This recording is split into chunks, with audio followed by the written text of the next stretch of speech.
Figure. এখন PT number 1 প্রদর্শনীর জন্য তারা প্রস্তুত। পিটি নাম্বার 1-এর 8টা ফিগার, তার নেতৃত্বে রয়েছে সমৃদ্ধি দাস। সমৃদ্ধি দাসের নেতৃত্বে চাকদা শাখার বিবেক বাহিনীর শিশু সদস্যরা 1 নম্বর পিটির 8টি ফিগার প্রদর্শন করছে।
নম্বর পিটির 8টা ফিগার সুন্দরভাবে তারা শেষ করলো।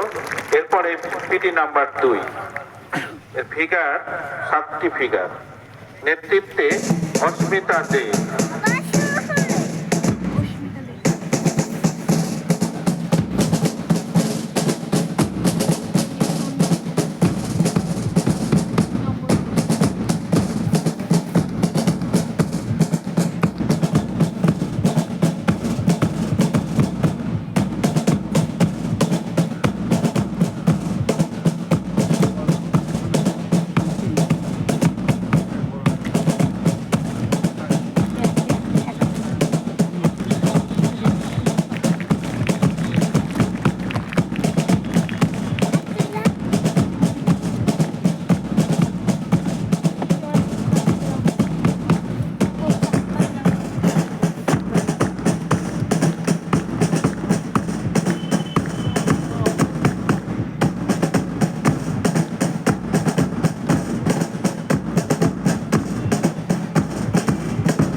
খুব সুন্দর, খুব সুন্দর। এরপর পিটি নাম্বার 3 নেতৃত্বে শুভশ্রী সাহা, এর 6টি ফিগার রয়েছে।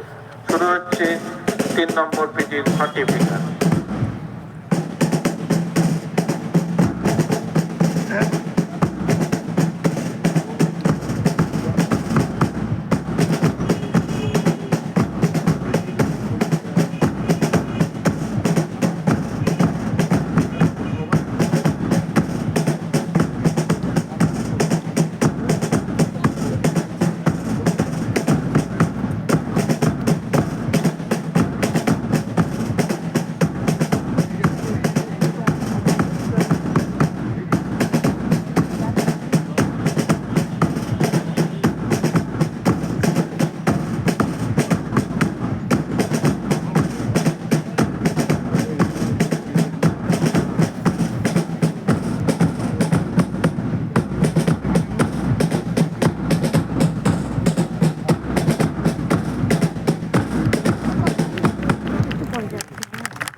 ভালো হয়েছে।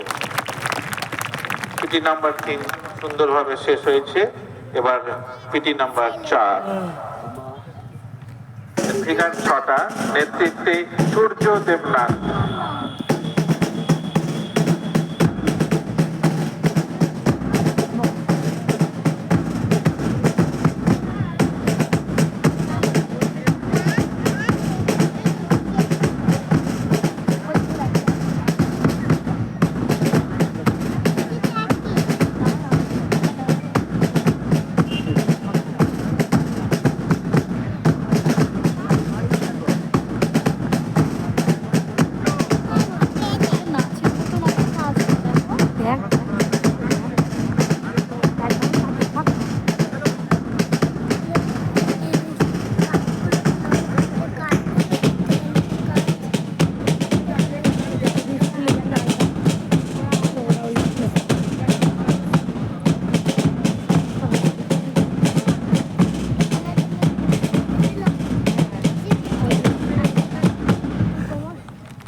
বাহিনীর চারটে পিটি ফিগারগুলো শেষ করলো খুব সুন্দরভাবে।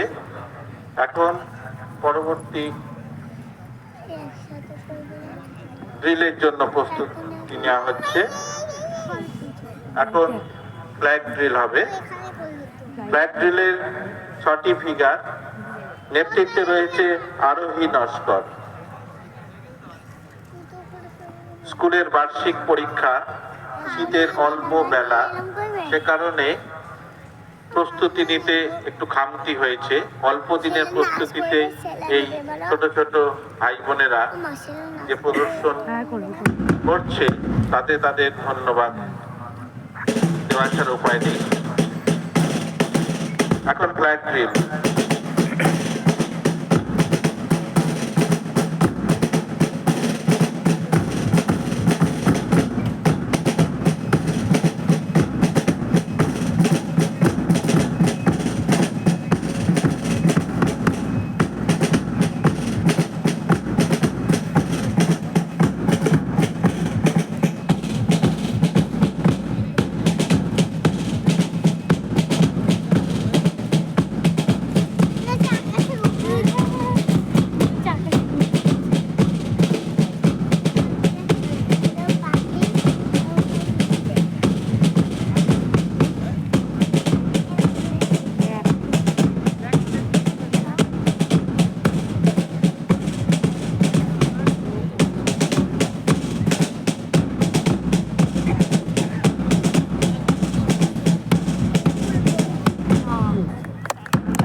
ফ্ল্যাগ ড্রিল শেষ হলো।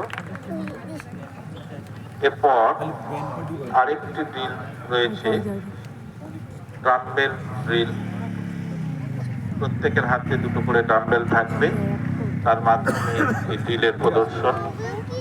বিবেক বাহিনীতে এই ধরনের পিটি ড্রিল নিয়মিত হয় এবং বিভিন্নভাবে তার প্রদর্শন সম্ভব। আমাদের কাছে আসবে না,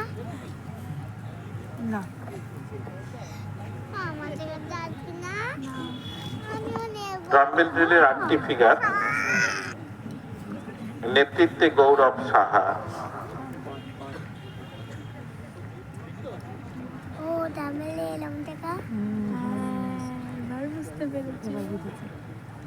গৌরবের নেতৃত্বে শুরু হচ্ছে ডাম্বেল ড্রিল।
হয়েছে।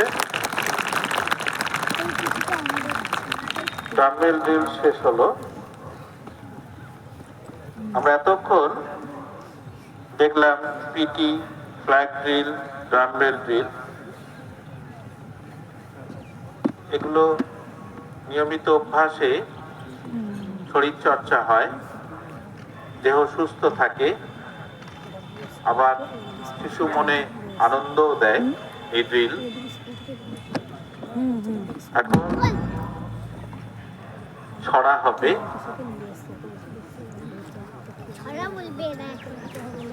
ছড়ার জন্য প্রস্তুত হচ্ছে।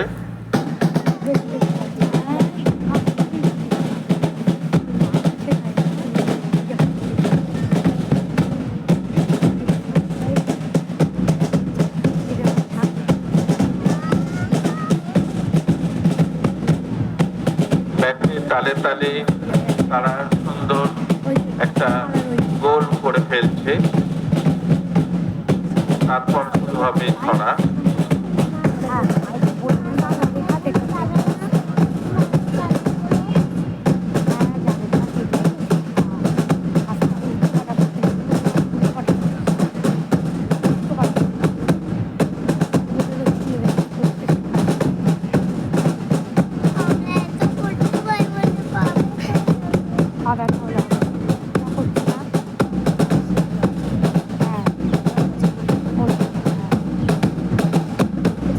প্রত্যেকটা ছড়া পেছনে থাকে একটা ছোট্ট গল্প। আমাদের প্রথম ছড়া একদিন মেলা থেকে ফেরে। স্বামীজির জীবনের ঘটনা অবলম্বনে এই ছড়াটা নির্মাণ করা হয়েছে। মেলা দেখতে যাওয়া অনেকের মধ্যে একটি ছোট ছেলেও ছিল। হঠাৎ সে রাস্তার মাঝে চলে যায় এবং একটি ফিটন গাড়ি খুব দ্রুত গতিতে সেই দিকে এগিয়ে যায়। সকলে খুব স্তম্ভিত, চিন্তিত যে কখন কি বিপদ ঘটে যাবে, কিন্তু ছোট ছেলেটিকে সরানোর জন্য কেউ উদ্যোগ নেয় না। সেই ছোট ছেলের মতনই আরেকটু বড় বিলে, সেও মেলা দেখতে গিয়েছিল। বিলে কিন্তু ঝাঁপিয়ে পড়েছিল এবং পথে নেমে সেই ছোট বাচ্চাটিকে ঘোড়ার গাড়ির সামনে থেকে উদ্ধার করেছিল। এই যে ঘটনা, সেই ঘটনা অবলম্বনে এখনকার ছড়া একদিন মেলা থেকে ফেরে। নেতৃত্বে বিপ্রদীপ দাস। একদিন মেলা থেকে ফেরে একটা ফিটন খুব জোরে, বাঘ মানে না ঘোড়াটা বলে, কি জানি কি হয় ভাবে সকলে। একদিন মেলা থেকে ফেরে একটা ফিটন খুব জোরে, বাঘ মানে না ঘোড়াটা বলে, কি জানি কি হয় ভাবে সকলে। মেলার পথে একটি ছেলে পথের মাঝে গেল চলে, লাগাম টেনে চাবুক মেরে কোচোয়ান গাড়ি থামাতে নারে। মেলার পথে একটি ছেলে পথের মাঝে গেল চলে, লাগাম টেনে চাবুক মেরে কোচোয়ান গাড়ি থামাতে নারে। সবাই দেখে জোরেতে যায়, গেল যে রে কে যে বাঁচায়। এত লোকে কেউ না আগায়, বাঁচাতে গিয়ে প্রাণ যদি যায়। সবাই দেখে জোরেতে যায়, গেল যে রে কে যে বাঁচায়। এত লোকে কেউ না আগায়, বাঁচাতে গিয়ে প্রাণ যদি যায়। হঠাৎ একটি ছোট্ট ছেলে, নামটি তার ছিল বিলে, নেমে পথে ছুটে গেল। সবাই বলে এও মলো।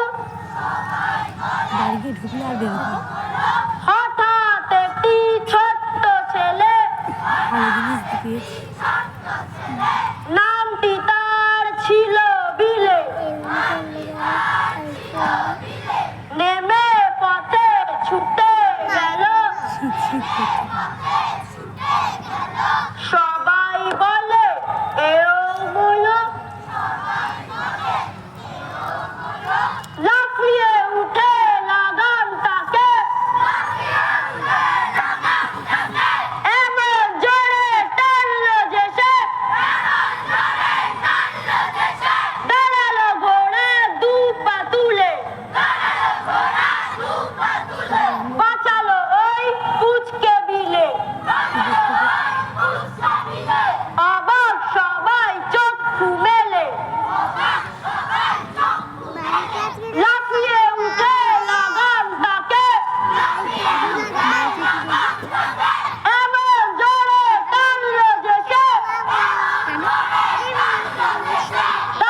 সেই যে বিবেকহীন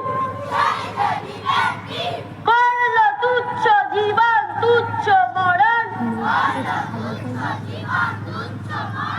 এই আমাদের হবে পথ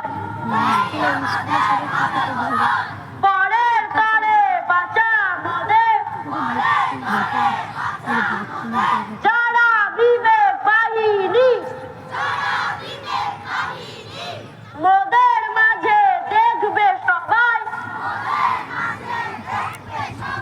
সেই যে বিবেকহীন খুব ভালো হয়েছে।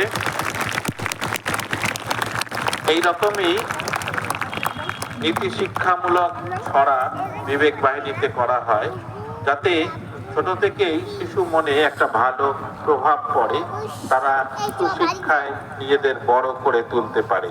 এর পরের ছড়াটি পরের দোষ দেখবো না ভাই, এই ছড়াটার পিছনেও একটা সুন্দর গল্প বলবো না, শিশি মায়ের এক অমূল্য উপদেশ এবং শিক্ষা রয়েছে এই গল্প ছড়াটির পিছনে। শিশি মা সারদা বলেছিলেন যে যদি শান্তি চাও কারো দোষ দেখো না, দোষ দেখবে নিজে।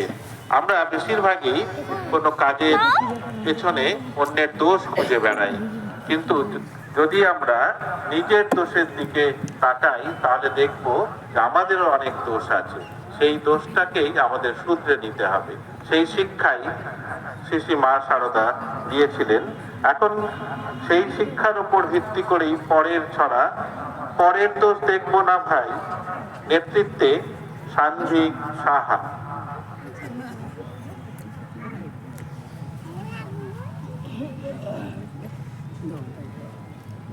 পরের দোষ দেখবো না ভাই দেখবো নিজের দোষ তাইতে মোরা শান্তি পাবো মোরা পাবো রে সন্তোষ পরের দোষ দেখবো না ভাই দেখবো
খুব সুন্দর হয়েছে।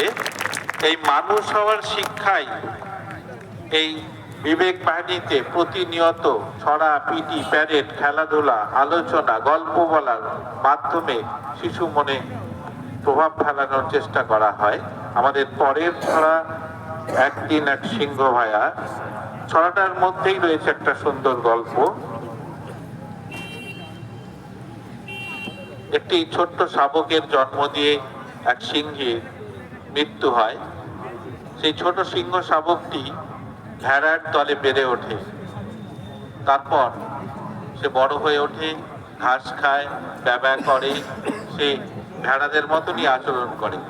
সে যে একজন সিংহ শাবক সে প্রায় ভুলেই গেছে, নিজের স্বরূপ সে ভুলে গেছে।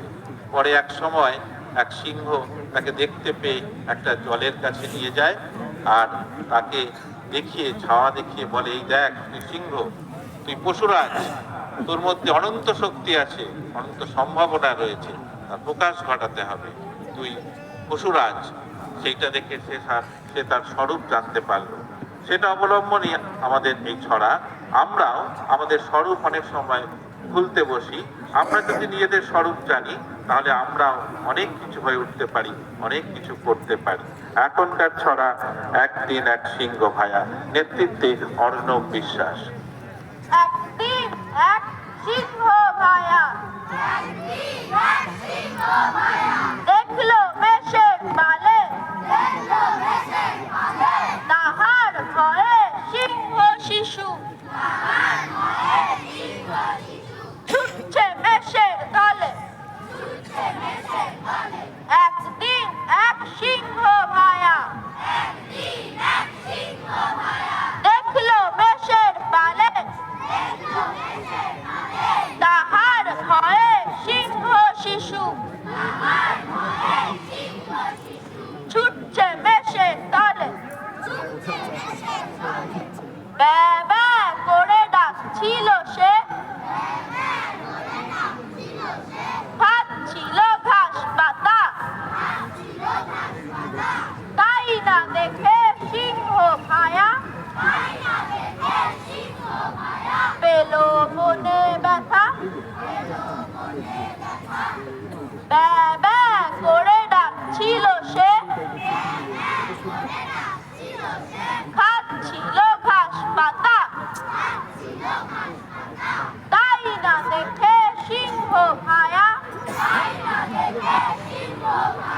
পেল মনে ব্যথা। ধরল ওই বাচ্চাটাকে, আনলো জলের কাছে, বলল জলে দেখ তাকিয়ে, মিলটা কেমন আছে। ধরল সে ওই বাচ্চাটাকে, আনলো জলের কাছে, বলল জলে দেখ তাকিয়ে, মিলটা কেমন আছে। হুন্ডা ছাড় তো দেখি, হয় চলে যাক দূরে, তুই তো হলি সিংহ ছানা, ভুল কেমন করে। হুন্ডা ছাড় তো দেখি, হয় চলে যাক দূরে,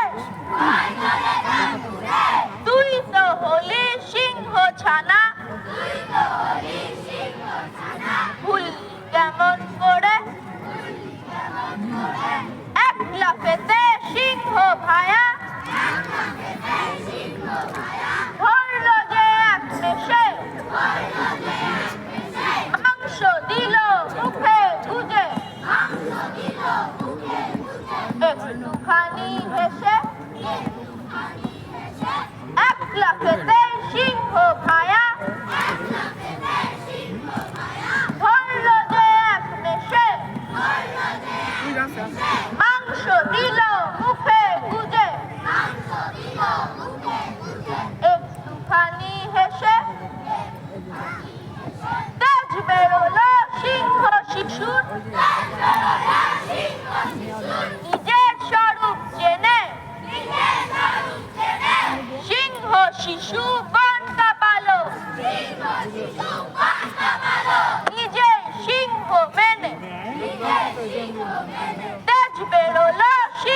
শিশুর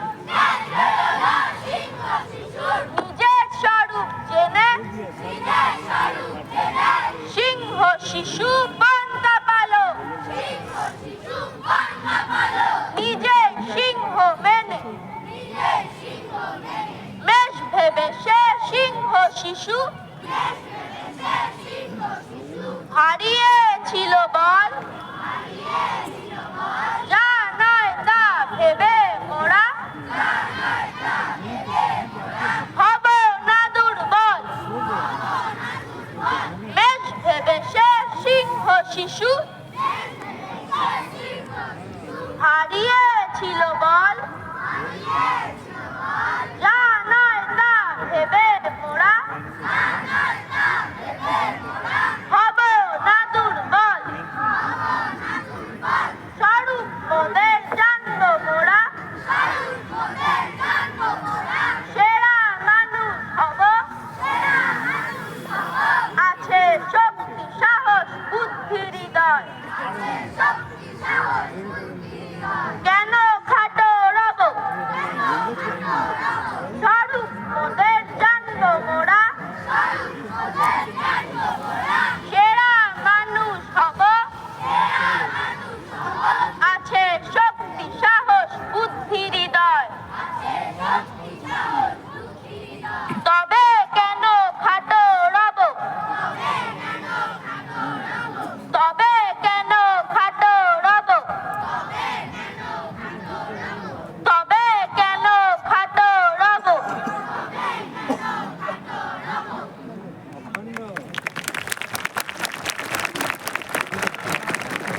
খুব ভালো হয়েছে। ছড়ার পর্ব